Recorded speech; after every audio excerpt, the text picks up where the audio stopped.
Hello, welcome back to Rotten Wrestle Commentaries. You're listening to the sound of Karl Atlas, the keyboard warrior, one of the participants in this match.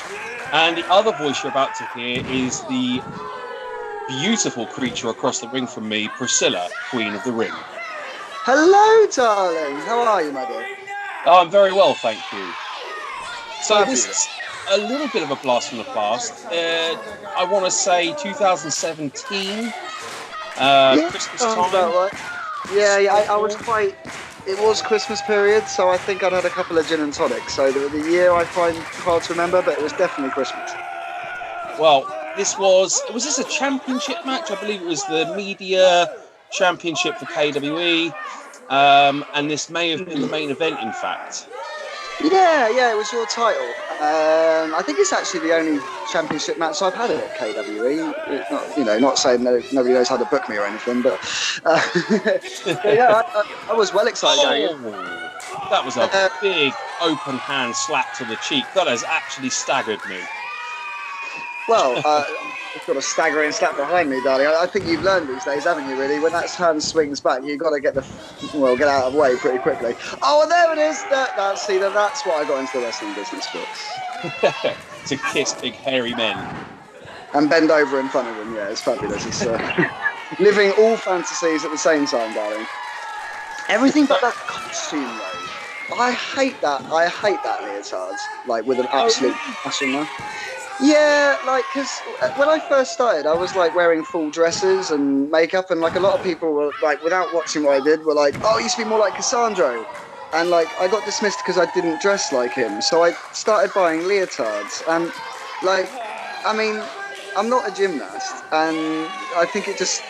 I don't know. Like, I enjoy wearing dresses now, and I enjoy having big tits in my gear, and I think at the time I was trying too hard to be like somebody else, so Plus, it's black. It looks rubbish, darling. There's no pink on it. There's no feathers. I'm just not happy with it at all. It's long been documented that my favourite look of yours was the orange and purple Ziggy Stardust inspired look. Yeah, I wonder what happened to that look. That was a hell of a costume, the orange and purple one. I liked that. So, for the audiences that are listening that aren't 100% aware, the style that you're employing here is very much kind of a flamboyant variation on Lucha Libre. Very technical, quite fast-paced, quite intricate. Inspired by the movement called the Exoticos. Talk to the people a bit more about the Exotico movement and what that actually means. Bunch of gays in Mexico, mate. So the Exoticos are like the guys who do effeminate wrestling. There's a lot of them in Mexico, but you don't really hear about it much because they never get booked outside of Mexico, really, apart from Cassandra El Exotico, who is like the kind of the ringleader, shall we say. But it's a lot of guys who go out there. Now, the thing is, they all wear they wear the leotards, they wear the makeup and like all the kind of extra feathers and stuff. But there's such a point in Mexico about machismo, and it's all about kind of being a man. And they've been proving for a long time that just because you're homosexual doesn't mean you can't do all the same things. So for them, it's about proving a point. I can do tech better, I can do flying better, I can do everything better than the straight guys, and I can do it looking fabulous. But I will say that, like myself, I've moved away from that a little bit, though. I do what I, as you're aware, the hashtag catches cats can comedy style, which is, trademarked to myself, darlings, but what I like to do is kind of parody every element I can in wrestling. So this is like an early example of trying to hit the tech, trying to hit the moves, and trying to hit the same pace that you would see in like a indie style match maybe, but rather than doing flips, kicks and head drops, I'm doing it with like kisses, slaps and bend overs. Absolutely, and it's funny, isn't it, that I would say, and I think it's fair to say that you and I have got quite good chemistry in the ring, considering our styles are diametrically opposed. I mean, just watching the first part of this match, I've been very kind of, brawling, punches, kicks, roughhousing, kind of a little bit hardcore, versus your kind of, as I say, your flamboyant catch-as-catch-can comedy style. But the two styles bounce off each other quite well, I think. Well, I really love being an underdog. Like, I think it's a thing which a lot of people go, "Oh, I've got to play an underdog while I'm getting, beaten down." But like for me, it's a pride of place of being, like the more battered I can look, the bigger response I get when I come back. And you're somebody who's quite happy to just like you see it. We've already seen it a few times where you just loom over me, like right now, just like that kind of thing where like looking up, like my back is broken. Oh God, it hurts. And I know that you're gonna just stay there and be like, yeah, look what I just did. Yeah. I will say that it doesn't hurt that knowing you as like a family man, an accomplished man with a decent career behind him outside the ring as well. I mean, that's very attractive to a young single lady like me, darling. So I just want to give you the best matches I can, so that when the divorce inevitably happens, I'm there waiting as the top of the list. It's good to know that I have got a plan B if all things go sour. So I'm Anytime. clearly working the back here. Backbreakers for a long time were a big part of my offense, which actually seems to have faded out a little bit lately. But um, yeah, I was a Well, that's huge because you fan of. remembered all your shots again, darling. You stopped taking it easy on everyone and started doing crazy backflips and boom, like literally as you Yeah, drive the road. yeah. I guess it's that kind of. It's almost when a lady feels that biological clock ticking and they feel they've got a rush to have a baby. It's like I feel the window of opportunity in wrestling is closing, and so the chances to have those barn burner matches are falling away. But I need to do them now rather than later. Well, something which I think we've always related about it is like you and me are guys with like a lot of ideas in our heads, and I think both of us have been waiting for like the moment where we're on like shows where we can start doing those ideas and they won't be quote unquote wasted. But I think we both realised that actually we've kind of wasted about 10 years waiting for that moment, and now it's like, oh, better get that in before the arthritis stops you from being able to do that top rope, Rana.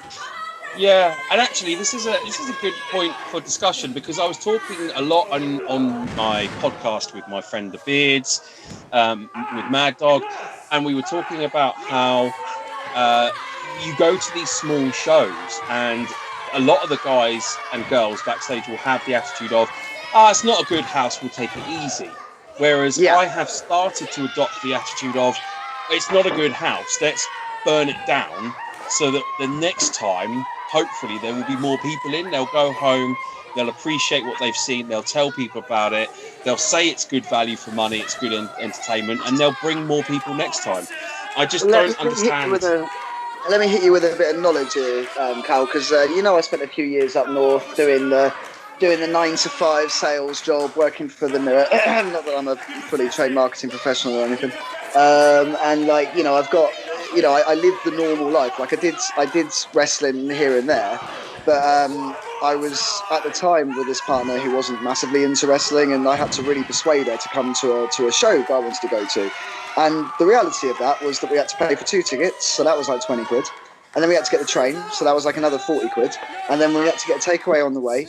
Basically, what I'm saying is it became an incredibly expensive journey, and it was 2 months worth of my spending. And it like literally the only thing I had that was going on because the missus, not interested in wrestling in the least, and she went under duress. Now we went all that way, and the draw wasn't so good. So exactly what you said there happened. The guys they didn't put on a bad show, but it was a very basic show. And as a huge fan of indie wrestling, like I don't do the style that I like, but I love my Pete Dunnes and my Tyler Bates. And I'm sat there going, well, I know for a fact that this guy can go really, really go, and I also know that he's not doing it because he doesn't feel like it's worth it. By the end of that show, I was so angry. I felt like I'd wasted every penny. And my missus never wanted to come to another wrestling show again, so it meant that I didn't go to wrestling shows again for the next 2 years. And it broke me as a fan, and I felt like really cheated. And I think people don't realise that. Yeah, okay, maybe only 20 people have turned up there, but for those 20 people, maybe two of them, this might be the most important event they go to because it might be the only live event they're looking forward to that entire year. So there's always someone who appreciates it, even if there's only a few people there, I find. Absolutely. Just to bring us back to the match a little bit, just going to pinpoint that little bit of storytelling there. The bulk of your offense had been focused on my knee. I had been working the backbreakers, and I just hit you with the gunslinger backbreaker onto the damaged knee. and just registering the fact that the knee was damaged and it gave me a pause. It meant that I didn't have to go directly into the pin. Just it's those small nuanced moments that make these matches for me. Yeah, and it's not even they don't have to. It's the fact that you take the time, and like it's you'd see we've been talking over it, but all the way through I've been arching my back, trying to demonstrate my back is hurt. My back is hurt. I'm not moving around or doing anything. I'm literally constantly just arching my back upwards during the bulk of the work over. But virtually all of the offense, as you say, has been on your knee. And you're a big guy, so you're not going to be hobbling around because I'm just the drag queen. Like I can't break your leg, but that's every time it's back to the same point, and that backbreaker I find is that big kind of end of Act 2 moment as we're going into the kind of final thoughts. Oh, it's the Ziggy. It is. That's where your favourite leotard went. Oh, hey-oh. See, I've always got up my sleeve, darling. Priscilla gives you a reveal every match. Those slaps are not fun to take. No, neither is this. Off to the knee. Have that. Sorry about your shin, mate. Yeah, I will say that I appreciate you being a good guinea pig because you were one of the first people that I started kind of doing the slaps with, and it's very much like sorry mate, like that one was if you're going to get a receipt for that one. I'm like, oh bloody hell, I better use a bit lighter. I mean, I know I could take it, but I'm not going to lie. It's funny, isn't it? Like I'm one of these people. I would rather fall off the top rope through tables onto ladders and whatever than be slapped. I would rather have that dull ache or have the wind knocked out of me than that split-second sting. I'm not a big fan of chops either. That's again been well documented. See what really helps with chops I've found this year is if you wear a pair of fake tits under your gear. Oh my god, darling. Chops go out the window, you are fine. Oh, okay. Well, I may have to look into that. Not that you need fake tits, right? No, I'm packing a nice set of man boobs myself. Oh, I'd rub my face in them. What are we doing now then? Oh, there it is, another slap. Have that. Sorry, no. So what's interesting now is that the game plan has changed. So the working of the leg was not working for you, and you've gone for that kind of DDT, looking for the knockout. Let's not forget, we've done a regular DDT a moment ago as well. So rather than me doing a bunch of different types of moves, we've gone through several types of DDTs, and now we'll go back to the leg. Back to the leg. Because the best thing about storytelling is if you tell a really clear story, like I'm working the leg, and then you go away from it for a minute, like DDTs, there are people who sit there and go, he's not telling the story properly, he's not thought it out. And then you build that DDT story back into the leg. So that the payoff for the DDTs is back into the sharpshooter, which, again, we haven't mentioned, but this is the third time I've gone for the sharpshooter and the first time I've got it on. I haven't been going for 15 different fancy submissions. It's just going, this submission is the one that's going to end in. I mean, it didn't, but like you can see, like this is the point where you see that front row, that kid. Like, this is one of my favourite things about the match, that this kid gets so into it from this point onwards, but it's because at that point he thought it was over, so that's why he stood up. Now he's like, why am I standing? It's interesting, isn't it? Because obviously you talked about the comedy catch-can style, but a huge part of comedy is something called the callback, where you come back to something that you referred to earlier. And actually, the way that you put your wrestling matches together, there's a lot of that in this match. You set up the sharpshooter twice, you called back to it twice, and then on the third time you actually hit it. That. Like, we're just watching it with a low blow. You hit me in the bollocks, doesn't hurt. Hit you in the bollocks, it's the payoff. Like, even if it's an instant payoff, there's never anything done on its own because it's just a waste of time and it's hurting yourself. But then you do this as well. Like, every one of your matches, every spot is a callback, which is why we work so well together. But it's also why the last time we worked together, we both had like 3 ideas and we ended up with 6 ideas. We went like 40 minutes all in front of 10 people. We definitely only needed to do 10 because we're just like, we get so excited and then we have to make it work and it gets complicated and it becomes almost like a exercise in literature, I think, between you and me of going, how big a Bible can we put together today in terms of this match? And this here is, I was talking about on my most recent podcast, actually, how our generation, obviously we were inspired, we watched the beginning of the kind of Ring of Honor era. And so we of course we emulate what we watched, and nearly every match again there will be a strike-off sequence into a death by moves kick-out sequence, because Yeah. that was not necessarily originated but made popular in Ring of Honor, and that's what we watched, that's what we aspired to be. It's something that I bear in mind as well, because I didn't used to do it as much before, but these days I do it almost all the time now, even if I'm trying to avoid the moves themselves. And the reason why is that I'm aware that if a kid is watching wrestling for the first time now, so if you're like 8 years old, you don't have to do what we did. You don't have to you don't have to save up like 3 months to spend £17 on a videotape that had 7 matches on it and then rewatch that until it dies, because now we've got the internet. So if somebody hears first time I experienced wrestling was a Nintendo 64 magazine doing a review of a computer game with WCW NWO Revenge actually, and I had every one of those pages they had on the review up on my wall because I was obsessed with the idea of wrestling, and I used to play wrestling having never actually seen it. Oh dear!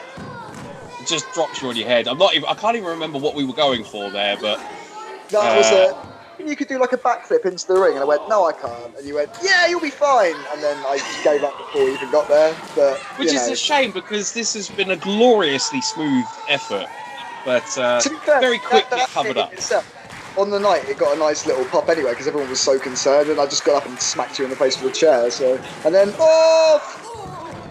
Big suicide dive. You're such a good cat. I was saying actually in a dives podcast that I did, that I think the suicide dive needs to be renamed in our kind of current climate, our woken culture. I think that name needs to possibly go. Yeah, maybe stupid dive might be a good shout. Yeah, or just the slingshot, or any kind of random buzzword, but not suicide. Yeah, I agree.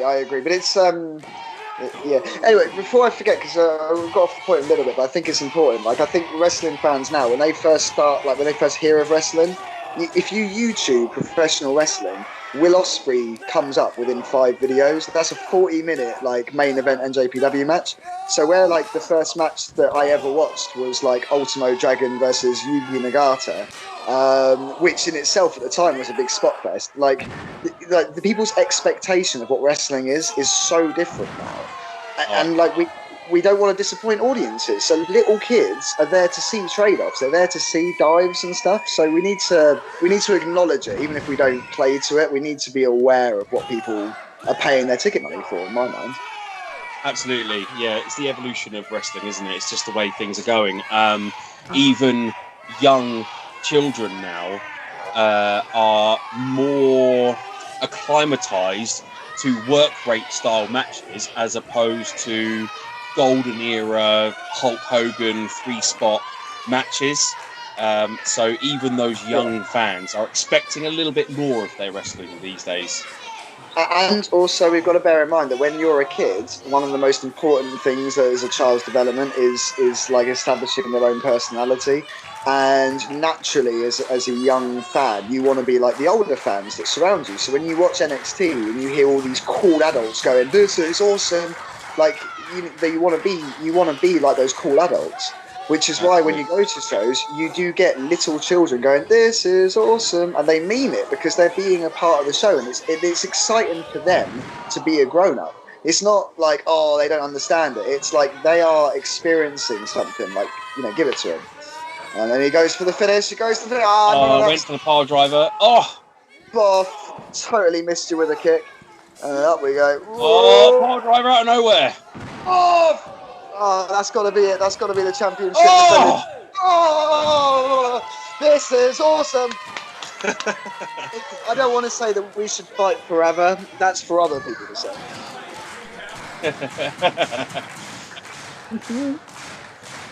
Again, though, the fans are with you. They're 100% into this now. They understand that may have been your last chance, your last gasp. Yeah, and plus my arse looks fantastic, so this is a win on all ways. Oh, I love this though because look at it. Like we've told. I remember both of us not even really breaking a sweat by this point. It had just been acting from start to finish. But at this point, I was like almost crying. I was enjoying this so much. Oh, Oh, that's got to be it. it's just evil. Oh, Oh, what an that, evil that's bastard. well, Priscilla. It's been such a pleasure to go down memory lane with you and commentate over that match. Thank you for joining me at the commentary table. And darling, always a pleasure, never a chore. When you come calling, I will come running. Thank you very much. Take care now. So, bye.